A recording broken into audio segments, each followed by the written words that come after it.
Ya estoy ahí compartiendo el material de hoy día, ¿ya? La chocolatada virtual. Chocolatada virtual, ¿cómo es la chocolatada? Cada uno va a preparar su chocolate y se van a reunir para tomar chocolate. Ya me comí medio panetón. Sí, todos comen panetón desde fines de noviembre, creo, ¿no? Ya cuántos panetones me he comido, no sé. A ver, no, mentira. Yo no he podido comer panetón. Bueno, he estado comiendo un poquito, pero no he podido comer mucho por mi alergia. El doctor me prohíbe comer cosas embolsadas. He comido ahí un par de pedacitos, ¿no? Pero sí, pues cuando uno tiene alergia, a veces las cosas procesadas, embolsados, los embutidos, todo eso se dañan. No he podido comer mucho. A ver, pero ya estoy mejor, al menos. Ya estoy mejor. Ya no estoy tosiendo como las semanas pasadas. Ya, chicos. A ver, ya, ahí estoy compartiendo el material que tenemos que ver hoy día. Hoy día nos toca ver el tema de teoría de la argumentación. ¿Ya? Mira, yo sé que este tema a veces es un poquito pesado por algunas cosas que o sea, no es un tema tan conocido pues como ética, ¿no? Incluso epistemología, filosofía política. Son temas quizás un poquito más, eh, digamos, tienen que ver con cuestiones más cotidianas y es más fácil entenderlos, ¿no? Pero, de todos modos, sabes que no es un tema tan complicado. Puede parecerlo porque tiene ciertos tecnicismos, pero en realidad lo importante de este tema no es que tú te memorices palabras o conceptos, sino que lo importante es que entiendas lo que está detrás, ¿no? O sea, que entiendas cuál es la intención de la teoría de la argumentación. Eso es lo más importante, ¿ya? Entiendas también qué crítica hace la teoría de la argumentación al enfoque formal, que es el enfoque de la lógica. Todo eso te voy a ir explicando. ¿Ya?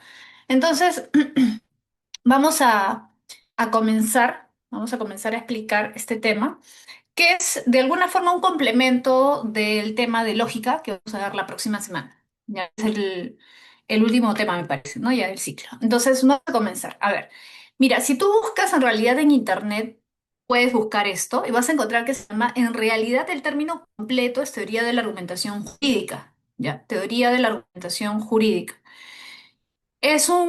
¿Por qué se llama así? Porque justamente es un enfoque que se origina en el ámbito del derecho. Ya, por ejemplo, vamos a ver a Perelman, y Perelman es para muchos el principal representante de este enfoque, la teoría de la argumentación, era abogado, ¿ya? Entonces él va a abordar el tema de la argumentación desde el punto de vista jurídico, ¿ya? Ya, es decir, cómo se trabaja en el ámbito del derecho. ¿Ya? Esto de los enfoques de razonamiento también está, digamos, elaborado en función del ámbito jurídico, el ámbito legal. ¿Ya? Entonces vamos a ir explicando poco a poco. Vas a ver que es sencillo, no es tan complicado. A ver, la teoría de la argumentación es un enfoque distinto del enfoque clásico, digamos, que es el enfoque de la lógica. Es decir, cuando uno piensa en analizar argumentos, analizar razonamientos, lo primero que piensa es en lógica. La lógica es, digamos, el enfoque clásico, el enfoque en el que todos están pensando cuando pensamos en análisis de argumentos, ¿correcto? Pero el enfoque lógico es un enfoque formal, ¿ya? Y en teoría de la argumentación jurídica se propone otro enfoque, es decir, otra manera de entender los argumentos, otra manera de analizar los argumentos, que es una manera, digamos, más realista, en el sentido de, digamos, la manera como se analizan los argumentos en el ámbito lógico, en el enfoque lógico, es una manera demasiado estructurada, demasiado, digamos, forzada, ¿no? En la vida real, digamos, no argumentamos como nos enseña, por ejemplo, el silogismo aristotélico, por ejemplo, ¿no? Mira, vamos a hacer la comparación para que te des cuenta. A ver, en la vida real, ¿quién argumenta así? Todos los hombres son mortales y Sócrates es un hombre, por lo tanto Sócrates es mortal. En la vida cotidiana, ¿argumentamos de esa manera tan estructurada, tan parametrada? No, ¿no? O sea, normalmente no argumentamos así. Entonces vamos a ver justamente que el enfoque de la teoría de la argumentación trata de analizar los argumentos tal como se dan en la vida real, en la vida cotidiana, en el ámbito político, por ejemplo, o en el ámbito judicial, ¿ya? En el ámbito real. Ahora, Vamos a explicar punto por punto. ¿Qué significa esto? Mira, la teoría de la argumentación es un estudio interdisciplinario. Primer punto, interdisciplinario, ¿qué quiere decir? Que combina disciplinas, es decir, hay un enfoque que permite, digamos, analizar los argumentos considerando distintas disciplinas. Ejemplo, una disciplina importante dentro de la teoría de la argumentación es la retórica. ¿Te acuerdas que tradicionalmente se relaciona la retórica con los sofistas? ¿Te acuerdas que los sofistas eran los maestros de retórica en la época de Sócrates, de Platón? Que justamente Sócrates critica porque considera que los sofistas tienen como único objetivo convencer, ¿no? Persuadir, sin importarles la búsqueda de la verdad. Entonces, usualmente se ha asociado la retórica con los sofistas y por lo tanto, digamos que se tiene una visión un tanto negativa de la retórica. Sin embargo, como vamos a ver, Perelman va a resucitar, entre comillas, la retórica o va a revalorar la retórica porque va a considerar que en realidad la retórica tiene una historia mucho más antigua, es decir, no se remonta a los sofistas, sino mucho más atrás, ¿ya? Entonces, él va a considerar que es importante revalorar la retórica de manera positiva, ¿ya? Luego vamos a hablar un poco más de eso. Entonces, ¿qué disciplinas están involucradas en esto de la teoría de la argumentación? La retórica, en primer lugar, la dialéctica también. ¿Por qué la dialéctica? ¿Qué significa la dialéctica? La dialéctica se refiere a Sócrates. ¿Qué cosa hace Sócrates? ¿Recuerdas la mayéutica? La mayéutica es un método dialéctico. ¿Por qué? Porque se basa en el diálogo. ¿Te acuerdas? Dialéctico significa esa, digamos, confrontación de puntos de vista. Yo tengo un punto de vista, tú tienes otro punto de vista y confrontamos, dialogamos, pero no para destruirnos, no para imponer nuestra opinión o nuestro punto de vista, sino para llegar a un acuerdo. Por eso, por ejemplo, si tú lees los diálogos de Platón, siempre vas a encontrar debates. Y el objetivo de la mayéutica, recuerda de Sócrates, no es imponer un punto de vista ni ganar. Justamente por eso es que Sócrates critica a los sofistas, porque los sofistas buscan persuadir y a través de la persuasión imponer, entre comillas, ¿no? No de manera violenta, pero sí, digamos, que su punto de vista prevalezca. En cambio, Sócrates va a considerar que si el objetivo es alcanzar la verdad, tenemos que ser también, digamos, un tanto más abiertos a la posición del otro, ¿no? Porque tenemos que reconocer que no necesariamente tenemos la verdad. Recuerda esto de la ignorancia, ¿te acuerdas que Sócrates enfatiza mucho el reconocer la ignorancia? Entonces no podemos partir de la idea de que nosotros tenemos la verdad absoluta, sino que en el diálogo, en la discusión, vamos descubriendo la verdad. Entonces, algo de lo que el otro dice puede ser que sea cierto. En ese sentido, lo importante es alcanzar la verdad, no ganar la discusión simplemente, ¿correcto? Entonces tenemos la retórica, la dialéctica, que se basa en el debate, el intercambio de opiniones, eh, y también la filosofía del lenguaje va a ser importante, ¿ya? Sobre todo eso lo vamos a ver con Toulmin. Acá los dos principales representantes de la teoría de la argumentación son Perelman y Toulmin, ¿ya?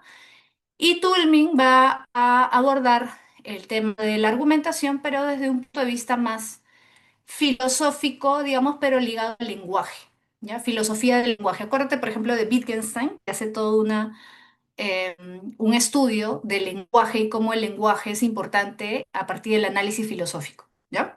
Vamos a ver eso luego. Entonces, por eso es interdisciplinario, ¿ya? Ahora dice, de la manera en la que se llega a conclusiones en un determinado campo a través del proceso de razonamiento. Es decir, es el análisis del conjunto de herramientas argumentativas que usan las personas para persuadir. Mira, conjunto de herramientas argumentativas. Claro, porque en la vida real, todos nosotros, seamos conscientes o no, usamos ciertos instrumentos, ciertas herramientas para persuadir. Por ejemplo, yo pongo un comentario en redes sociales sobre algún tema y alguien me responde, supongamos, criticando mi punto de vista.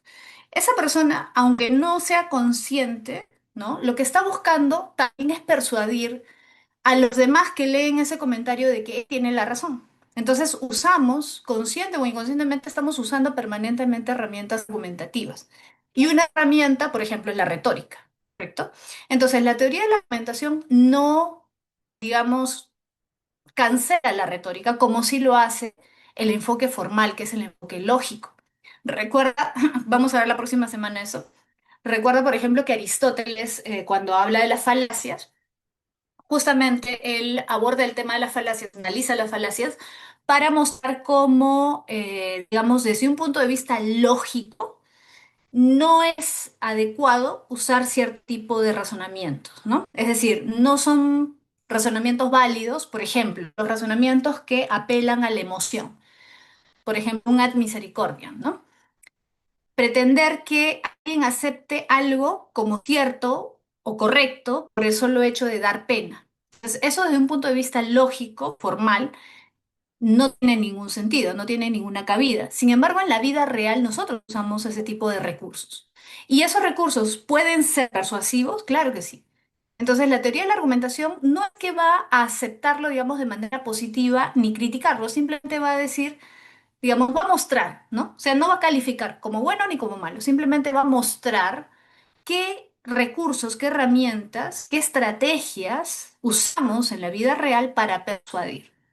¿Y por qué son efectivas? ¿Por qué ciertas herramientas son más efectivas que otras? ¿Correcto? Entonces, repito, no es que, digamos, la califica como positiva o negativa, simplemente muestra qué herramientas usamos, incluso pueden ser lo que desde un punto de vista lógico es inválido, que es una falacia, pero que efectivamente tiene un impacto, es decir, es efectivo, ¿no? Al momento de persuadir, ¿ya? Un argumento cotidiano.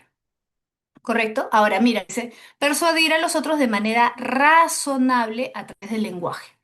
Y esto también es un tema que vamos a explicar con más profundidad luego, pero quiero que tengas presente este término de razonable, ¿ya? Porque justamente el enfoque pragmático, así se le llama el enfoque de la teoría de la argumentación, el enfoque pragmático hace énfasis en cómo hay que distinguir lo racional de lo razonable. No es lo mismo racional que razonable para ellos. Luego te voy a explicar cuál es la diferencia, ¿ya? Pero eso yo te recomendaría que lo apuntes por si acaso. O teoría de la argumentación es un tema que no siempre viene, pero ha estado viniendo. Pero sobre todo, ¿sabes lo que más ha estado viniendo últimamente? Esto de acá, que es el análisis de los razonamientos en términos formales, que en realidad tiene que ver más con lógica, ¿ya? Eso lo voy a explicar como detalle después. Pero de todas maneras, si ha venido en examen de admisión, por si acaso, si ha venido la diferencia entre racional y razonable. Si ha venido ya un par de veces.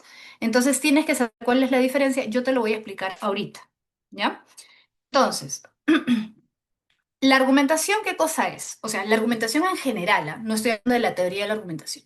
Es decir, cuando argumentamos, ¿qué estamos haciendo? Estamos comunicando, ¿no? Es un acto comunicativo complejo e interactivo. ¿Qué quiere decir eso? Interactivo, hay una interacción, hay un ida y vuelta.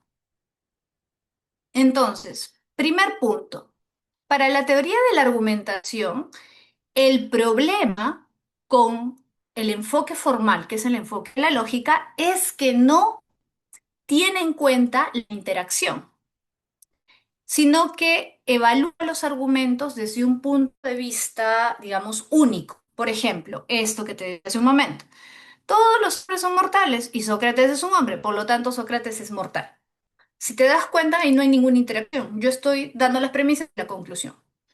Te pongo otro ejemplo. ¿Te acuerdas cuando Descartes, te acuerdas la duda metódica, cuando dice, a ver, y si dudo de todo, ¿de qué no puedo dudar? ¿De qué estoy dudando? Porque si estoy dudando, significa que estoy pensando. Y si estoy pensando, significa que existo, ¿no? Cogito ergo sum. Si pienso, entonces existo. Ahora, te pregunto, ¿ahí hay alguna interacción? ¿Hay algún diálogo? ¿Sí o no? No. Es algo, ¿qué cosa? A ver, si no es dialógico, ¿qué es? Descartes está ahí dándole vueltas, él solito en su cabeza, ¿sí o no? No está conversando con nadie, no está discutiendo con nadie, ¿no? No está debatiendo, no está mostrando su punto de vista para ver si otro lo refuta, a ver si estoy razonando correctamente. Está haciéndolo todo solo. Si no es dialógico, ¿qué cosa es? Si lo está haciendo consigo mismo, ¿cómo se llama eso? Di, dialógico, di, dos. Estamos conversando, dos. Pero Descartes no conversa con otro, no expone su punto de vista a otro a ver si otro lo refuta, no. Él piensa solito, se da la razón a... Exacto, es un monólogo, exacto, es monológico. ¿Te das cuenta? No es una actividad dialéctica. Mira, su razonamiento no es dialéctico, su razonamiento es monológico. Es un monólogo. Ahora, te pregunto, en la vida real, cuando argumentamos, ¿argumentamos solo para nosotros mismos? En la vida real, la mayoría de argumentos se exponen, ¿sí o no? Por ejemplo, veo una noticia con mi familia sobre, no sé, sobre la delincuencia, ¿no? Y alguien dice por ahí, ¿no? Imagínate tu mamá, ¿no? Yo creo que esos delincuentes deberían darle pena de muerte. Está exponiendo un punto de vista frente a ustedes, ¿no? A ti, qué sé yo, a tu mamá, a tu, perdón, a tu hermano, tu hermana, no sé. O sea, normalmente nosotros exponemos nuestros puntos de vista para otros, no para nosotros mismos. La mayoría de argumentos se crean, aunque quizás no seamos de todos conscientes para que otro lo escuche, ¿no? Para vencer a otro. En redes sociales dejamos comentarios para que otros los lean, ¿no? No es para nosotros nada más, sino simplemente nos quedaría en nuestra cabeza, ¿no? En la vida real los argumentos se dan en un contexto social. A eso se refiere. En un contexto social, son interactivos. Un político hace un meeting o da una entrevista. ¿Para qué? Para que otros lo escuchen. ¿Sí o no? Aunque la gente que esté en el meeting, supongamos, no hable, digamos, persona a persona, igual el político está mandando un mensaje y está recibiendo indirectamente también a través de la emoción, los gritos de la gente o lo que sea, está recibiendo un mensaje y responde a ese mensaje.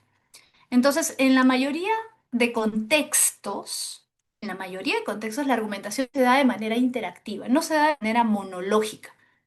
Correcto. Y por eso mismo es que Perelman y Tulmin hacen énfasis en que el enfoque formal, el enfoque lógico, es un enfoque, por decirlo así, que no es tan útil. Ojo, no dicen que no sirve para nada, no. Dicen que no es tan útil o que no es suficiente para analizar la mayoría de argumentos tal como se dan en la vida real. ¿Correcto? Entonces, la mayoría de argumentos busca resolver una diferencia de opinión. ¿Ya? Busca resolver una diferencia de opinión. Por eso cuando nosotros damos nuestros puntos de vista en redes sociales, escribimos o conversamos con un amigo, estamos de alguna manera tratando de convencer al otro también de nuestro punto de vista o de que tenemos razón en algo. ¿Sí? Por ejemplo, si se discute acerca, no sé, pues del aborto o la eutanasia, damos nuestro punto de vista, ¿sí? Y de alguna forma queremos mostrar que tenemos la razón. Ahora, lo ideal sería el diálogo. No es la imposición, no es el insulto, no, el diálogo. Por eso te acuerdas, la dialéctica es importante, ¿correcto? Entonces, mira, para Perlman, el estudio de la argumentación desde un enfoque retórico, recuerda, ¿por qué él revalora la retórica? Porque él considera que, a diferencia de lo que normalmente pensamos, la retórica tiene una función importante. Te decía, usualmente ligamos la retórica con los sofistas, asociamos, ¿no? Pero en realidad la retórica es más antigua que los sofistas, porque la retórica ha sido una herramienta que han usado muchos políticos. Por ejemplo, en esa imagen que está acá, ¿ya? Esa es una imagen que representa a Pericles, que está dando un discurso. Te das cuenta que está ahí hablando, ¿no? A los atenienses. Ahora, ¿por qué te he puesto esa imagen? Porque Pericles era un político, tú recuerdas por historia, ¿no? Fue un político muy importante. Fue el estratego de Atenas. Fue una figura fundamental en una época también crítica para Atenas. Esta imagen representa un discurso que se conoce como el discurso fúnebre de Pericles. ¿Por qué se le llama discurso fúnebre? Porque Pericles da este discurso para convencer a los atenienses de que valía la pena seguir luchando en la guerra del Peloponeso.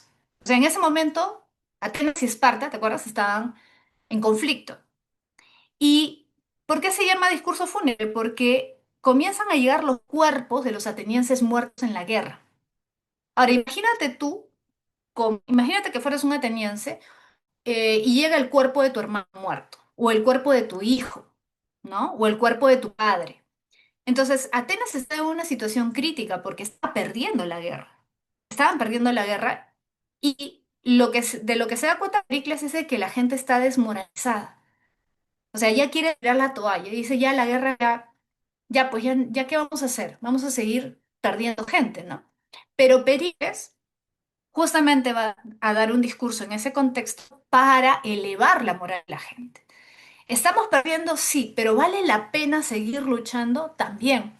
¿Por qué? Porque lo que da a entender Pericles es que justamente se están, digamos, enfrentando dos modelos de ser humano, dos modelos de política, dos modelos de libertad. La verdadera libertad, que es la libertad ateniense, que cada ciudadano tiene derecho a dar su opinión, mientras que el modelo espartano era un modelo, como tú sabes, no muy democrático, que digamos, ¿no? Entonces, para Pericles, tirar la toalla frente a los espartanos era de alguna forma, eh, digamos, mostrar la derrota de la democracia y permitir de alguna manera que los espartanos los dominen. Entonces iban a volver en la práctica, para Pericles, esclavos. Entonces, Pericles lo que quiere hacer es convencer, mira, usa la retórica. ¿Cómo usa la retórica? Desde el punto de vista lógico, es una falacia. ¿Por qué? Porque Pericles usa el ad populum. ¿Qué dice Pericles? Habla de la patria, habla de la democracia, habla de la libertad, habla de los ideales de Atenas. Y dicen, ¿no? Atenas ha logrado su esplendor bajo este régimen democrático y de la libertad, donde la gente ha podido desarrollarse plenamente, donde la gente ha logrado escalar socialmente gracias a este modelo. Si nosotros renunciamos a eso, vamos a renunciar a lo que nos ha hecho líderes de Grecia, a lo que nos ha hecho distintos, a lo que nos ha hecho mejores, a lo que ha hecho que Atenas logre el lugar que tiene. Entonces, si te das cuenta, desde un punto de vista lógico, eso es populo. Pero, fíjate, ¿por qué Perelman dice que a pesar de eso no podemos condenarlo o tomarlo como algo negativo? Porque la retórica no necesariamente sirve para la manipulación en este sentido que nosotros hacemos con los sofistas. Los sofistas querían ganar por ganar, pero lo cierto es que la retórica ha sido usada por los políticos no con la intención de manipular por manipular, sino porque consideraban que era importante, por ejemplo, para lograr algo como la victoria de Atenas. Entonces, Pericles no usa la retórica para manipular a la gente para buscar un beneficio propio o para ganar simplemente, ¿no? Para que le hagan caso. No, lo hace porque él cree realmente que es necesario levantar la moral de la gente, de los atenienses, para lograr esa victoria. Sin esa victoria, Atenas iba a quedar derrotada, destruida. Entonces, la retórica puede y ha sido un instrumento que se ha usado también para algo bueno. ¿Se entiende la idea? Entonces, por eso es que Perelman dice, si nosotros enfocamos todo desde un punto de vista formal, vamos a dejar de lado herramientas que han sido útiles en la vida real, en la vida cotidiana, para defender, por ejemplo, sistemas democráticos, para defender ideales, que también es importante, ¿no? En el desarrollo de las culturas, de las ciudades. Entonces, por eso es que la retórica va a ser, por decirlo así, revalorada por Perelman. Es más, la retórica tiene una existencia muy antigua, como te digo, ¿no? Desde antes de los sofistas ya se usaba la retórica. No solamente eso, o sea, la retórica es una herramienta que se ha usado a lo largo de la historia en el ámbito político y en el ámbito legal también. Porque recuerda, la retórica la heredan los romanos y en Roma aparece o se desarrolla el derecho, ¿no? El famoso derecho romano. Y por eso en el ámbito jurídico, o sea, en el ámbito legal, los abogados siempre han cultivado la retórica desde sus inicios. Entonces, en el ámbito legal es muy importante la retórica. No tiene que ser vista necesariamente como herramienta de manipulación. Además, dice Perelman, fíjate, por eso habla de la tradición grecolatina, ¿no? Porque viene de los griegos y se transmite a los romanos y de ahí que en la cultura occidental, ¿no? Por mucho tiempo. Bueno, llega hasta nuestros días. Además, dice Perelman, el propio Aristóteles, recuerda que Aristóteles siempre se piensa como el padre de la lógica, ¿ya? Pero el propio Aristóteles, a pesar de que critica las falacias y todo esto, Aristóteles también hace un estudio de la retórica. Aristóteles también tiene libros sobre retórica, donde justamente analiza por qué ciertos discursos políticos tienen más impacto en la gente, ¿no? Y por qué otros no. Es decir, por qué algunos discursos logran persuadir más que otros y justamente por eso se da cuenta de que la retórica es un elemento fundamental y hace un estudio de la retórica. Es decir, Aristóteles no condena la retórica como a veces pensamos, simplemente hace una separación, ¿no? Una cosa es cómo analizar los argumentos desde un punto de vista absolutamente racional, entre comillas, como si fuéramos máquinas, y otra cosa es cómo se argumenta en la vida real, ¿correcto? Entonces, no es que, como a veces pensamos,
disculpen, no sé por qué se reinició de la nada la máquina.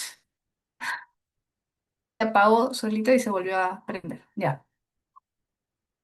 Y no sé por qué se demoró en conectar de nuevo con la señal. Ya, ahí les vuelvo a compartir ya el material que estábamos viendo. A ver, un ratito. ¿Dónde está? Acá está.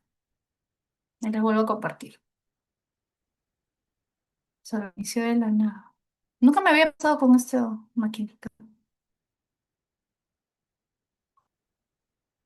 Mm, ya, a ver.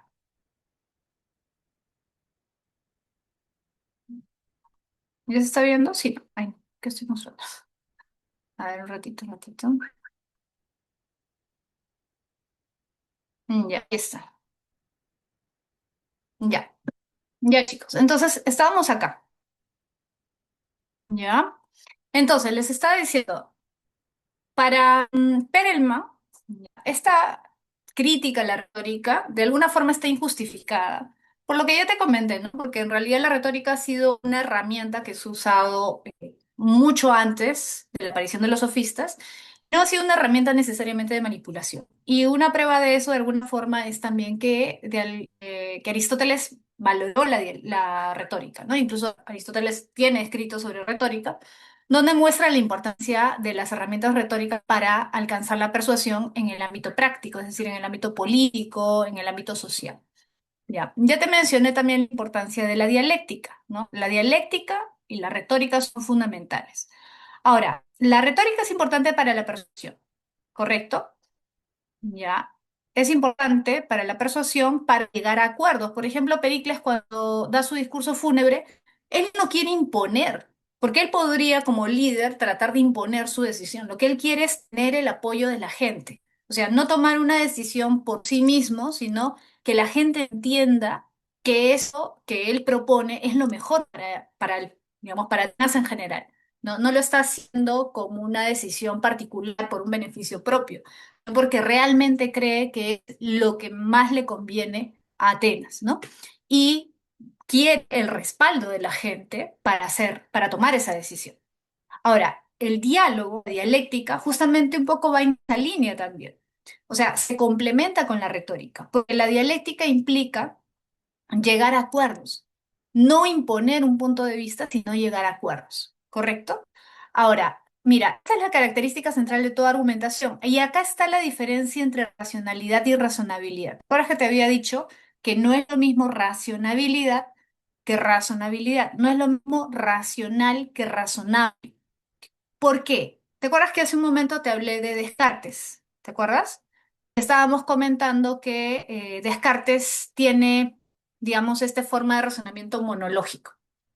Ya, ahora, justamente lo que menciona Perelman, por ejemplo, es que esta visión moderna, que es la visión de Descartes, plantea de alguna forma la idea de que el hombre como ser racional, como sujeto racional, puede alcanzar la verdad por sí mismo, ¿correcto? Y eso significa, digamos, que hay una verdad que si tú usas correctamente tu razón, tú solito puedes llegar a alcanzar, que no necesitas de otros para alcanzar la verdad, sino por ti mismo puedes alcanzar esa verdad, si usas correctamente tu razón, ¿no? Pero Perelman va a decir, en realidad esa forma de entender la razón es equivocada, porque en la vida real justamente necesitamos compartir nuestros puntos de vista, necesitamos alcanzar acuerdos. Entonces, esta visión racionalista de la argumentación puede ser útil para ciertos ámbitos. Por ejemplo, si tú hablas de las ciencias naturales, digamos, o la matemática, las ciencias duras, digamos, el enfoque racionalista puede tener sentido. Es más, recuerda, por ejemplo, que Descartes era matemático, ¿sí o no? Podemos partir de axiomas, de verdades evidentes, ¿no? Para alcanzar ciertos conocimientos, sí, pero no podemos pretender que esa manera racionalista sirva para todos los ámbitos. ¿A qué me refiero? A ver, en el ámbito social, jurídico, ético, no funciona el mismo tipo de argumentación. Y eso se debe, por ejemplo, a lo siguiente. Te voy a poner dos ejemplos bien sencillos, ¿ya? A ver, si yo te digo 2 más 2 es 4, ¿correcto? ¿Tú estarías de acuerdo conmigo o no estarías de acuerdo conmigo? 2 más 2 es 4. Pregunta, ¿alguien piensa diferente o todos están de acuerdo? Todos están de acuerdo, ¿no? Ahora, si yo te digo, para mí 2 más 2 es 20, ¿qué dirías tú? Imagínate que yo digo, no, para mí 2 más 2 es 20. Dirías, la profesora no sabe matemáticas, ¿sí? ¿No? Está como Acuña, que no sabe multiplicar, no sabe sumar, no sabe... Ya. Pensarías, ¿no? Está mal, ¿no? Ya. Correcto. Entonces, fíjate, eso es matemática. En la matemática hay una verdad. Si tú usas correctamente tu razón, si sigues, digamos, las reglas, llegas a un resultado que es incuestionable, es universal, es absoluto, ¿sí o no? 2 más 2 es 4 y siempre va a ser 4 para cualquier persona racional. ¿correcto? Ahora, ¿qué pasaría si yo hablo de otro tema que no es la matemática, que no es las ciencias, digamos, naturales, las ciencias duras?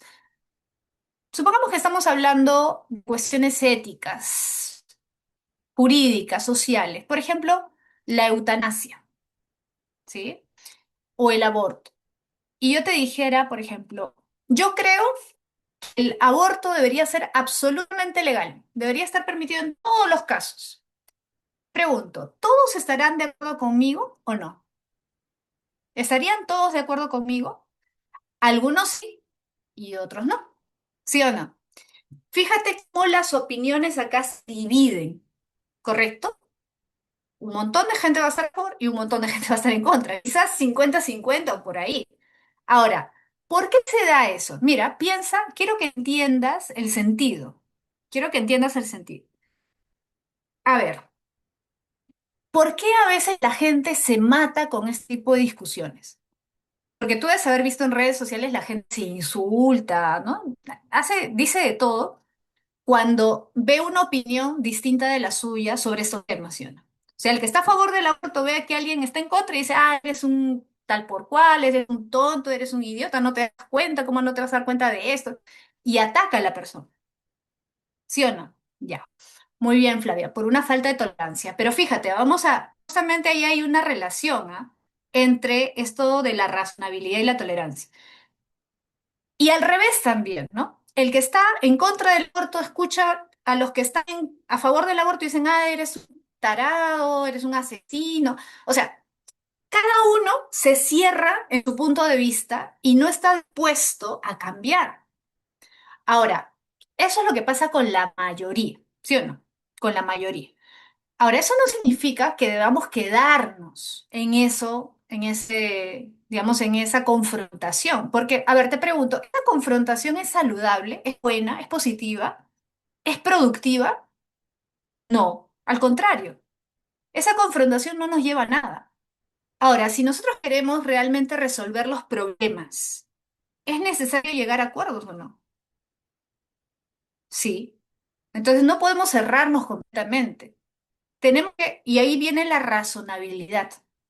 Mira la diferencia. Si yo asumo una postura racionalista, justamente voy a caer en el insulto, porque voy a decir, oye, esta persona, ¿cómo es tan tonta que no se da cuenta de que lo que está diciendo está mal? O sea, vas a ver al otro como un tonto, como alguien que no usa su razón. El que está a favor del aborto va a ver al que está en contra como un tonto. Y el que está en contra del aborto va a ver al que está a favor como un tonto también. ¿No? Pero, a ver, Perelman te diría, escucha, es que en el ámbito ético, social, filosófico, 2 más 2 no son 4. Si fuera tan fácil llegar a la verdad, como si hubiera una verdad absoluta que todos podemos llegar simplemente usando nuestro razonamiento, este tema del aborto, la eutanasia, hace tiempo que ya se hubiera superado. ¿Tú crees que esta discusión acerca del aborto, la eutanasia, viene de hace 10 años, 15 años, 20 años, 30 años, 50 años? Viene hace mucho más tiempo. Es más, si tú, por ejemplo, leyeras a Platón, descubrirías que Platón ya hablaba de la eutanasia, siglo IV antes de Cristo. Él ya hablaba de la eutanasia. Era un tema ya polémico en su época. Siglo IV antes de, o sea, hace 2400 años, Platón hablaba de la eutanasia.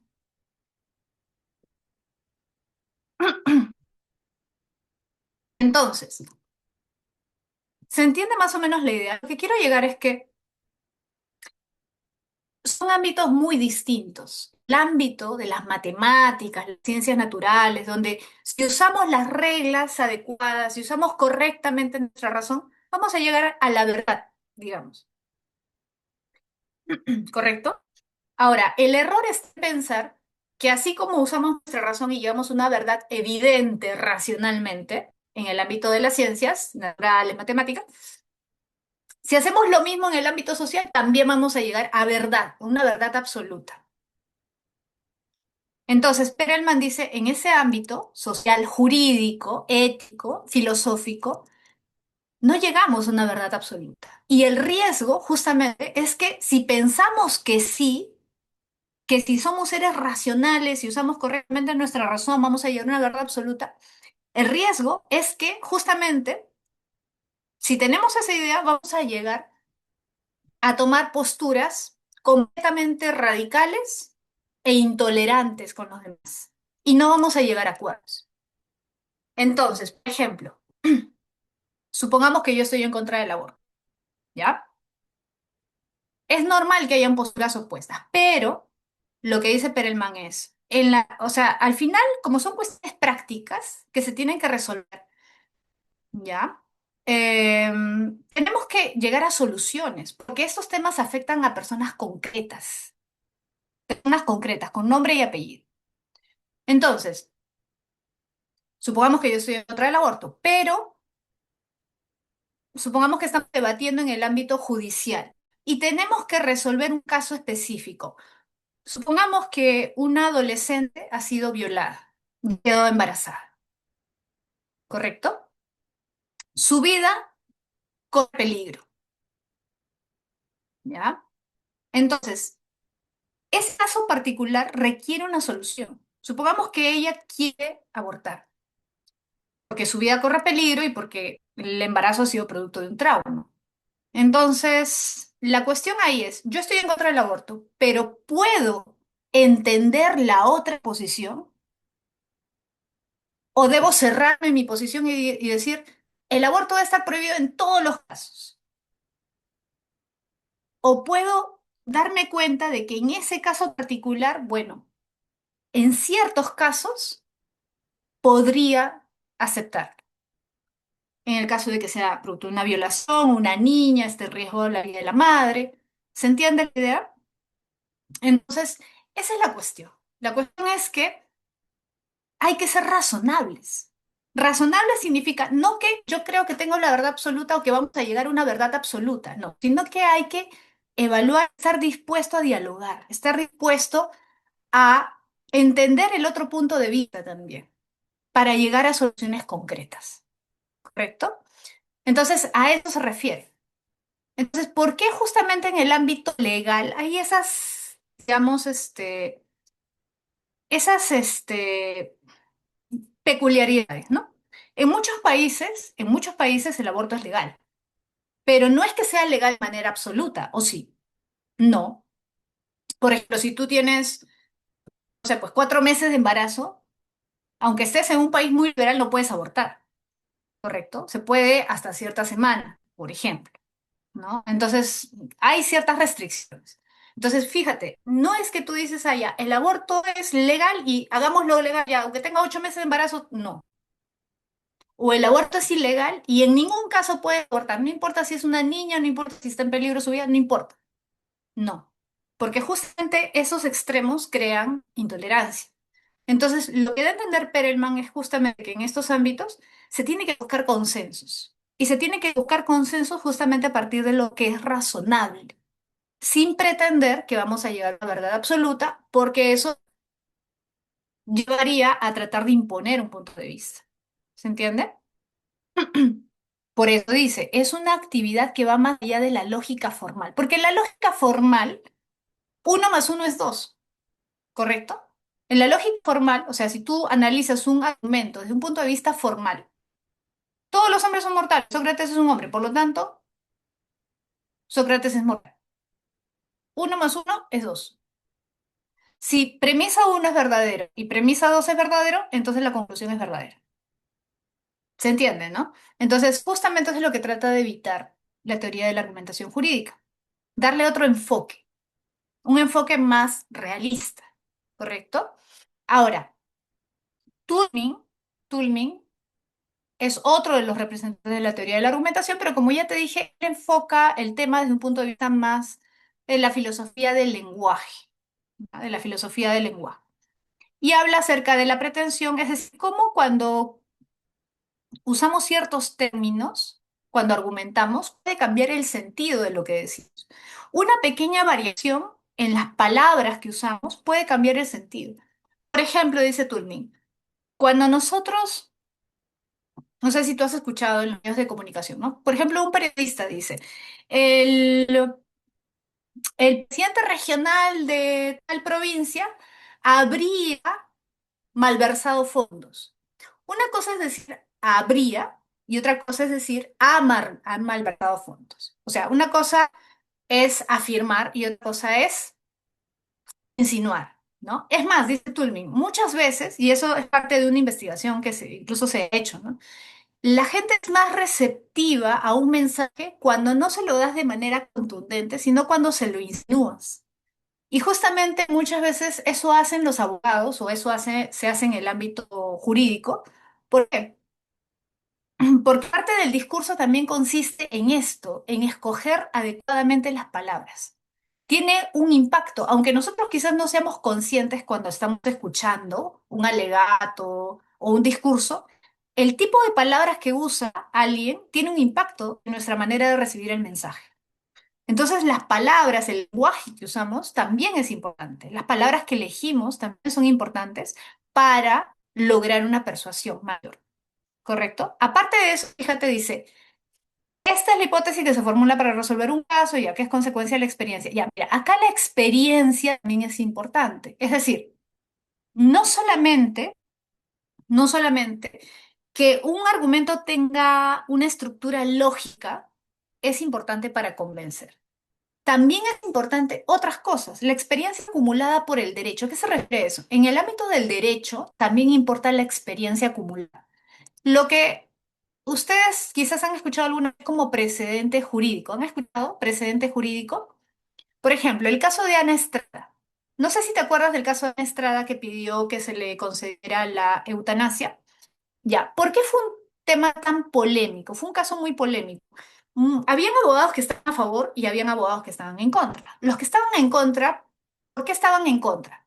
Bueno, uno, porque desde un punto de vista legal, sí, yo creo que tenían razón los que estaban en contra, porque la Constitución, tú sabes que tiene una mayor jerarquía que las leyes, ¿no? Las leyes que dictamina el Congreso, que sí. La Constitución es la Carta Magna, ¿no? Entonces, mayor jerarquía legal. Y la Constitución dice explícitamente que el Estado protege la vida, ¿correcto? La vida es el principal derecho del hombre. Entonces, cualquier decisión que vaya en contra de la vida es una decisión, digamos, que va en contra de la ley fundamental del Estado. Entonces, otorgarle la eutanasia, darle permiso para la eutanasia a una persona iba en contra de este principio básico que está en la Constitución. Y los abogados también decían lo siguiente, hay otro problema. Si el juez, mejor dicho, que tiene que dar el fallo a favor o en contra de lo que está pidiendo esta persona, da su fallo a favor, ¿ya? Va a crear un gran problema. ¿Por qué? Porque ya, le va a dar el fallo a favor. Y muchos quizás piensan, ah, ya bueno, pero le está dando el permiso a esa persona. Pues no, nada más. Pero no, porque en el derecho existe justamente el concepto de precedente jurídico. Y eso significa que una vez que ya hay un caso donde se dio un fallo a favor, la siguiente vez, supongamos que aparece un señor llamado Pepito que también pide eutanasia y ya hay un caso anterior donde se le dio la eutanasia a una persona, a esa persona en estrada, el señor Pepito puede decir, bueno, pero si ya le dieron a esa persona, ¿por qué no me lo pueden dar a mí? Entonces, lo que han fallado jueces anteriores pesa en la decisión de otros jueces que vean casos similares en el futuro. Entonces, no es una cuestión como a veces uno piensa en el ámbito del derecho, que todo es la ley. Esto dice la ley y esto se aplica. No, no es tan fácil. Es también lo que ha pasado antes. Crea una historia. Esa historia en el ámbito legal tiene un peso, ¿correcto? Entonces, a eso iba y justamente ahorita vas a entenderlo mejor con los enfoques de razonamiento. También hay una importancia de la experiencia. No es solamente una cuestión de argumentación. No es que el que arma el mejor argumento es el que gana el juicio, no necesariamente. O sea, no es el que arma el mejor argumento desde el punto de vista formal, ¿no? El que gana el juicio, no necesariamente. ¿Correcto? Ahora, justamente vamos a ver eso, los enfoques de razonamiento. ¿A qué se refieren los enfoques de razonamiento? Los enfoques se refieren al ámbito, ojo, al ámbito legal. En otras palabras, eso sobre todo lo habla Perelman, ¿ya? En otras palabras, lo que dice Perelman es, si nosotros analizamos el ámbito jurídico, hay tres maneras de enfocar el análisis de los argumentos. Todo estudiante de derecho, todos los estudiantes de derecho estudian lógica, todos, es parte de su formación como abogados. Todo estudiante de derecho, le guste o no le guste, tiene que estudiar lógica, ¿sí? Tiene que estudiar las falacias, tiene que conocer las falacias. ¿Por qué? Porque, bueno, cuando se da un juicio, tú tienes que saber identificar también para mostrar, pues, que se está haciendo un razonamiento incorrecto, ¿no? El juez tiene que darse cuenta cuando lo quieren manipular con una misericordia, o qué sé yo. Tienes que conocer las falacias, tienes que conocer las reglas lógicas. ¿Correcto? Ahora, ¿eso es lo único que tiene que saber el abogado para saber argumentar? Obviamente no. También tiene que conocer qué cosa. Esto es fundamental. Todo abogado que tiene que conocer la ley. Tiene que saber de leyes, pues. Obviamente, tiene que conocer cuáles son las leyes, porque las leyes son el respaldo, de alguna forma, de su argumentación, ¿no? Entonces, el enfoque material es el enfoque, digamos, del contenido de la ley. A ver. ¿Importa saber armar un argumento desde el punto de vista formal? Sí, pero también importa conocer la ley. ¿Qué dice la ley? Yo puedo tener un argumento muy bien armado, pero si no se respalda en lo que dice la ley, obviamente ese argumento no va a tener fuerza, ¿no? Entonces, el enfoque material se concentra en lo que hace que los enunciados sean verdaderos, ¿no? Es decir, en su contenido. A ver, por ejemplo, supongamos ya que hay una persona que ha sido acusada de apología al terrorismo. Ya, supongamos que han acusado al señor Benito de hacer apología al terrorismo. Y el abogado defensor de Benito dice, pero ¿por qué lo han acusado de terrorismo a mi cliente? A ver, porque lee a Marx, tiene libros de Marx en su casa y una vez a la semana invita a un grupo de amigos a conversar sobre marxismo. A ver, pero que invite a conversar a su casa, a sus amigos sobre marxismo, ¿lo hacen apologeta del terrorismo? ¿Eso significa que hace apología del terrorismo? No, pues. ¿Por qué? A ver, ¿qué dice la ley? ¿Qué dice la ley? Toda persona tiene derecho a la libertad de conciencia y de religión. El señor Benito tiene derecho a creer que Marx tenía razón, pues. ¿Qué de malo tiene eso? ¿Acaso el señor Benito sale a la calle a decir que hay que tomar el poder, que hay que tomar las armas? No, está en su casa e invita a sus amigos, ¿no? Eso no es apología al terrorismo. O sea, fíjate, ¿ah? Lo que él está haciendo es ir a la ley. ¿Qué dice la ley? Toda persona tiene derecho a la libertad de conciencia y de religión. Ok. El señor Benito tiene derecho a creer que los chachos vuelan. Es su libertad de conciencia. Tiene derecho a creer, no sé, pues que la piña cura el cáncer. Es su derecho. ¿Ya? ¿A quién le hace daño creer en eso? A nadie. Salvo pues que comience pues a difundir por redes sociales y eso, ¿no? Que podría afectar a otra gente, ya, eso sí puede ser, ¿no? Pero todos tenemos libertad de conciencia. Entonces, ¿qué está haciendo? Fíjate, el abogado defensor. Está basándose en la ley, enfoque material. ¿Se entiende la idea? ¿Sí? Ahora, el abogado tiene que saber el contenido de la ley, qué dice la ley, tiene que saber armar argumentos, tiene que saber reconocer falacias, ¿no? Pero es suficiente para realizar una actividad jurídica, digamos, eficiente. Perelman dice no. O sea, el abogado tiene que saber la ley, tiene que conocer las leyes, tiene que saber armar argumentos desde el punto de vista formal, pero también es importante en el ámbito jurídico esto. ¿Y sabes dónde te das cuenta de que esto es fundamental?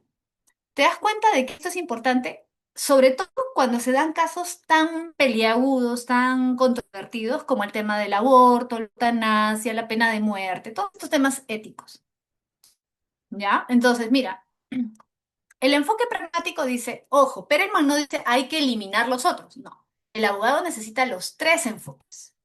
Correcto, pero el problema es que hasta ahora el enfoque pragmático no, o mejor dicho, no se había hecho mucho énfasis en esta parte pragmática, ¿no? Se había considerado la parte formal, la parte material, pero no el enfoque pragmático. Entonces, lo que resalta o quiere destacar Perelman es esto. El razonamiento también tiene que entenderse de otra manera.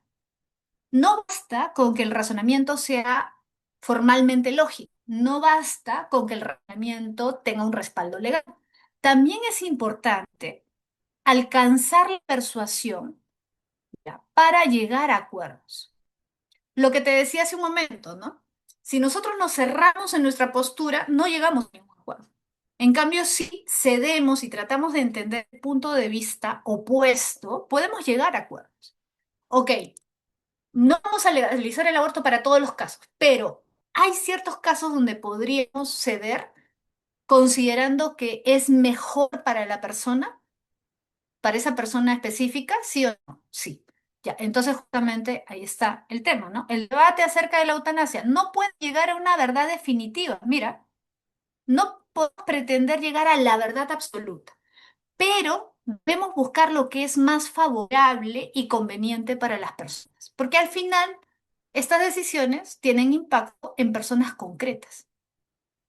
Son personas que sufren, que están en una situación difícil, y tenemos que darle una solución, ¿no? O tenemos que analizar el caso en particular para ver si amerita o no amerita, ¿no?, que haya una excepción. ¿Se entiende, no? Entonces, por eso es un enfoque pragmático. ¿Por qué? Porque está enfocado en la realidad puntual de las personas. Está enfocado en lo que es útil, es mejor para las personas. ¿Se entiende la idea? ¿Sí? Entonces, un abogado, un juez, tiene que manejar estos tres enfoques. Un enfoque formal, ¿no? Saber armar argumentos, enfoque material, respaldar en la ley.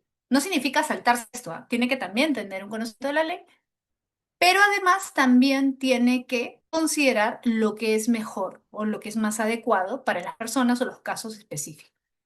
¿Se entendió, chicos? ¿Hasta ahí?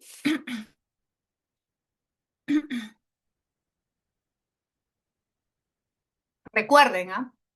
Perelman no anula los otros enfoques, sino que lo complementa. Dice, esto está bien, pero esto también es importante, el enfoque pragmático, ¿correcto? Bien, seguimos. Ahora, vamos a explicar cómo se da el análisis de los argumentos desde un punto de vista lógico formal. Ya, este es el enfoque de la lógica, ¿correcto? Ese es el enfoque de la lógica.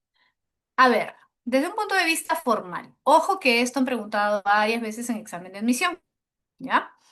A ver, recuerda lo siguiente. Un argumento, razonamiento, una estructura, ¿ya? Una estructura tiene partes. Así como si yo te dijera, pues, no sé, un edificio o una casa que tiene columnas, tiene paredes, ¿no? Tiene cimientos, tiene partes, ¿correcto? Un razonamiento es una estructura formada por, ¿cuáles son las partes del razonamiento? Formado por proposiciones y enunciados. Esas son las partes. Fíjate, acá hay tres partes, por ejemplo. Una premisa, dos premisas y una conclusión. Conclusión siempre es una, ¿correcto? Ahora, un argumento puede tener una premisa, incluso, ¿ah? Hay argumentos con una premisa, dos, tres, cuatro, cinco. Eso es muy variable, ¿ya? Las premisas son variables. La conclusión siempre es una, ¿correcto? ¿A qué le llamo yo argumento? A el conjunto. Acuérdate, ¿ah? Yo le llamo argumento al conjunto, no a cada cosa por separado. No, el argumento es todo, ¿ya? El argumento es todo. Las premisas más la conclusión. Entonces, es una estructura formada por proposiciones o enunciados. Proposición, enunciado, sinónimo, ¿ya? Las cuales pueden ser premisas o la conclusión de razonamiento. Ahora, recuerda, la lógica que estudia la validez de los razonamientos, ¿correcto? ¿Cuándo yo digo que un razonamiento es válido? Cuando la conclusión se deriva de las premisas. Por ejemplo, este que está acá. ¿Sí? Premisa uno, todos los hombres son mortales. Premisa 2, Sócrates es un hombre.